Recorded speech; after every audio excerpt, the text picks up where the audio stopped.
প্রস্তাবিত নতুন বাজেটে সঞ্চয়পত্রের মুনাফার উপর করের হার দ্বিগুণ করার প্রস্তাব দিয়েছে সরকার। অর্থাৎ আগে যেখানে সঞ্চয়পত্রের মুনাফার বিপরীতে ৫% কর দিতে হতো, তা বেড়ে দাঁড়াবে 10%, যা সরাসরি প্রভাব ফেলতে পারে লাখো মধ্যবিত্ত পরিবার, অবসরপ্রাপ্ত ব্যক্তি এবং পেনশনভোগীদের আয়ের উপর। জাতীয় সংসদে উত্থাপিত অর্থ বিল ২০২৬ অনুযায়ী ২০২৩ সালের আয়কর আইনের ১৬৩ ধারা সংশোধন করে এই পরিবর্তন আনা হয়েছে। নতুন নিয়ম কার্যকর হলে সঞ্চয়পত্রের মুনাফা থেকে কেটে নেওয়া অর্ধেক আর চূড়ান্ত কর দায় হিসেবে গণ্য করা হবে না, বরং এটি অগ্রিম কর হিসেবে বিবেচিত হবে। RICL TMX, যুগের পর যুগ স্থাপনা থাকে মজবুত।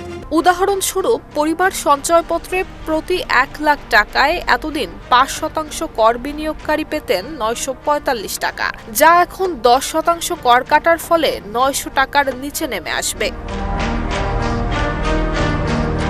অর্থনীতিবিদ এবং সংশ্লিষ্টরা বলছেন, মূল্যস্ফীতির এই ঊর্ধ্বগতির সময়ে এমন সিদ্ধান্ত মধ্যবিত্তের জীবনযাত্রাকে আরও কঠিন করে তুলবে। সঞ্চয়পত্রে বিনিয়োগকারীদের একটি বড় অংশই গৃহিণী, বিধবা নারী এবং নির্দিষ্ট আয়ের মানুষ, যারা মাসিক সংসার খরচের জন্য নির্ভরশীল এই মুনাফার উপর।